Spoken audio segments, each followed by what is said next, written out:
Election खत्म होंगे, सब खत्म हो जाएंगे। अभी तो कुछ नहीं, अभी कत्लेआम होंगी, राइट्स होंगी, अभी तो करप्शन के चार्जेस आएंगे, कोई स्कैम आएंगे। ये अगले 6-7-8 महीने बहुत ही ज़्यादा कठिन होने वाले। एक कड़वा सच, छुपा हुआ सच जब कुरेद के निकाल के सामने लाते हैं तो आप देखेंगे बहुत सारे लोग आपके दुश्मन बन जाएंगे। The filmmaker who got the massive success from his last release, The Kashmir Files, which is based on the genocide of Kashmiri Pandit, is here with us. जी हाँ, हम बात कर रहे हैं none other than Vivek Agnihotri. Welcome to India TV, sir. Thank you. Vivek Agnihotri is back with documentary series The Kashmir Files Unreported. आइए जानते हैं इसके बारे में कुछ सच.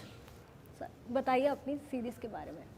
देखिए, आपने कश्मीर फाइल्स देखी ही थी, तो ये कश्मीर के जेनोसाइड का जो हिंदू जेनोसाइड है उसकी जो कहानियाँ थी वो इतनी बिखरी हुई हैं कि पूरी की पूरी एक फ़िल्म में समाना संभव नहीं था। और फिल्म में एक्टिंग भी होती है तो ऐसा लगता है कि शायद ये हुआ कि नहीं हुआ। तो उसके पीछे के जितना भी इतिहास है कश्मीर का, दर्दनाक जो इतिहास है, किस तरह से हिंदुओं का नरसंहार हुआ, कैसे उन्हें वहाँ से निकाला गया, आज तक वहाँ नहीं पहुँच पाए हैं, किस तरह से शिव और सरस्वती की ज़मीन पे आतंक फैलाया गया, खून खराबा किया गया, ये जो पूरी एक कहानी है उसको मैं चाहता था कि जिनके साथ ये हुए हैं हादसे, उन्हीं की ज़ुबानी एक्सपर्ट्स और हिस्टोरियंस की बातों को जोड़ के एक डॉक्यू सीरीज़ बनाई जाए ताकि आपको कश्मीर का असली सच पता चले। तो ये वही दर्दनाक कहानी, दिल को हिला देने वाली कहानी जो है वो एक real raw docu series form में अब आपके सामने आ रही है। सर, क्या तो ये सर्वाइवर्स रिलक्टेंट थे सच बताने के लिए, या ये सच में चाहते थे कि इनकी स्टोरी बाहर आए? चाहते तो थे लेकिन डरे भी हुए थे, कहीं ऐसा ना हो। देखिए, जिस आपके घर में आज अगर किसी का कत्ल हो जाए और चोरी हो जाए या कोई आग लग जाए तो आप बहुत दिनों तक आग देख के डरने लगेंगी, और ऐसा होता है। बिल्कुल। तो इसलिए आप पुराने ज़ख्मों को कुरेदना नहीं चाहते।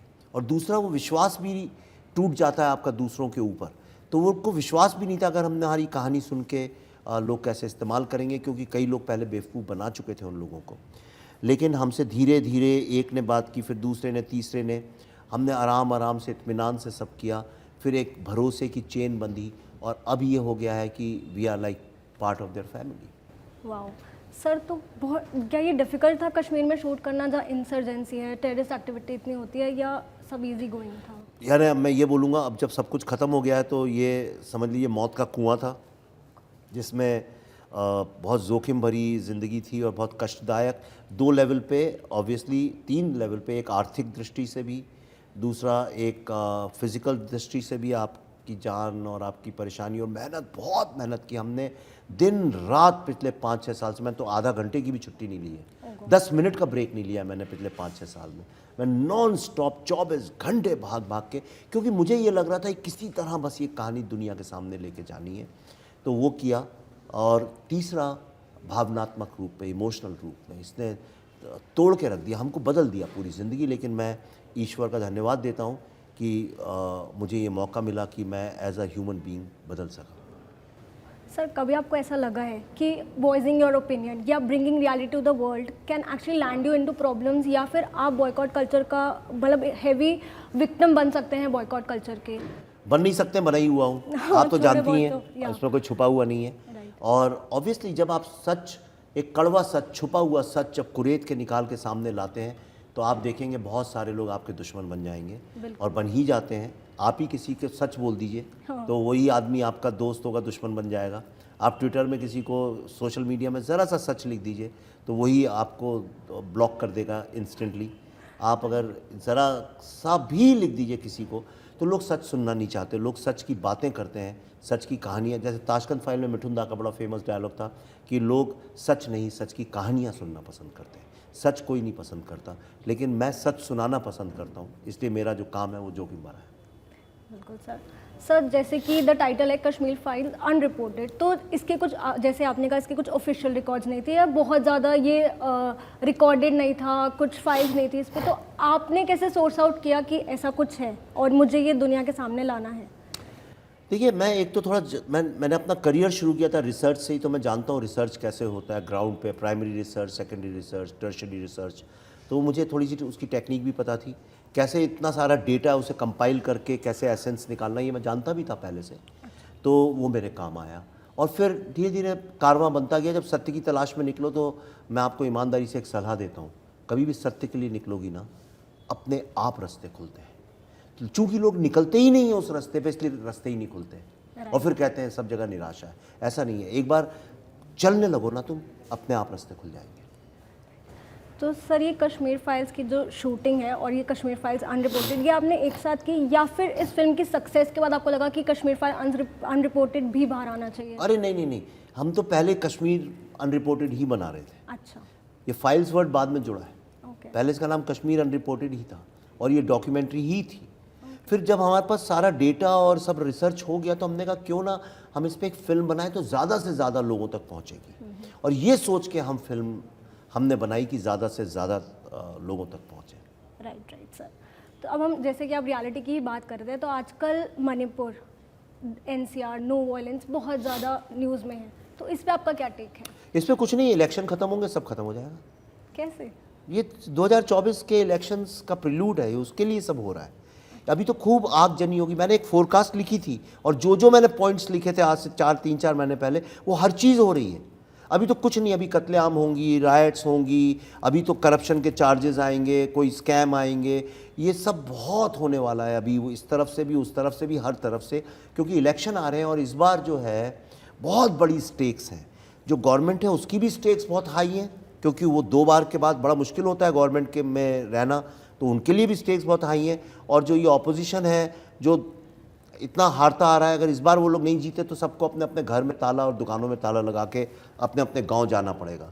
तो इसलिए मेरे ख्याल से ये जो अच्छा, और इसमें विदेशी ताकतें भी बहुत सक्रिय हो गई, क्योंकि भारत सडनली एकदम से वर्ल्ड की सबसे स्ट्रॉन्ग इकोनॉमीज़ की तरह से उभर रहा है और कई सारी कंट्रीज़ चाहती नहीं है ऐसा हो। और अगर भारत उभर रहा है तो चाहती हैं उनके फेवरेबल गवर्नमेंट हो सेंटर में, ताकि उनका फ़ायदा हो।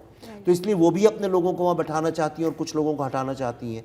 तो इसलिए मुझे ऐसा लगता है ये अगले 6-7-8 महीने भारत के भविष्य में बहुत ही ज़्यादा कठिन होने वाले हैं। पर आप एक बात लिख के ले लीजिए, जिस दिन इलेक्शन के रिजल्ट्स आएंगे उसके बाद कुछ नहीं होगा, ये सब खत्म हो जाएगा। आई होप सो यही हो यार, जैसे यही होगा, मैं आपको सत्य बता रहा हूँ, भविष्यवाणी है मेरी। तो इंडिया टीवी पे सत्य ज़रूर सुनिए आप सब, ठीक है? तो हम इन पे भी कुछ हम फिल्म एक्सपेक्ट कर सकते हैं या documentary series, no violence, Manipur? नहीं, मैं इलेक्शन से जुड़े हुए सब्जेक्ट्स पे काम नहीं करता हूँ, मैं उन सब्जेक्ट्स पे करता हूँ। देखिए, मैं भारतीय सिविलाइजेशन का स्पोक्स पर्सन हूँ, मैं राजनीति का नहीं हूँ।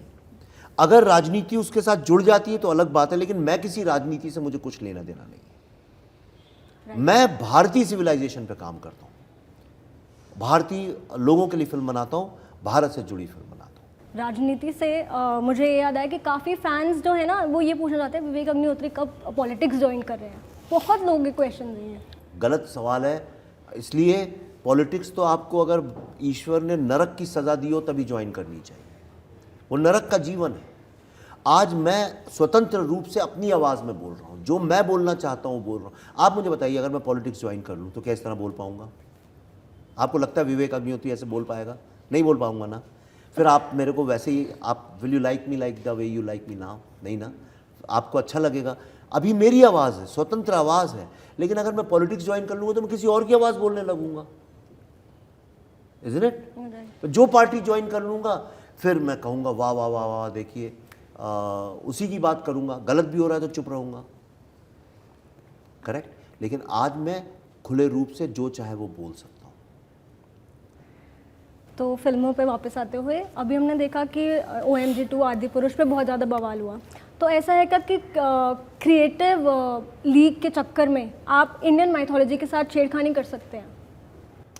क्यों नहीं कर सकते हैं? ऐसा क्या है? माइथोलॉजी आप अपने हिसाब से बना सकते हैं, माइथोलॉजी तो है, कोई ऐसा थोड़ी है कि वो आदमी जिसको जो बनाना है बनाए। क्यों ख़राब चीज़ बनाने पे कोई लॉ है कि आप ख़राब चीज़ नहीं बना सकते?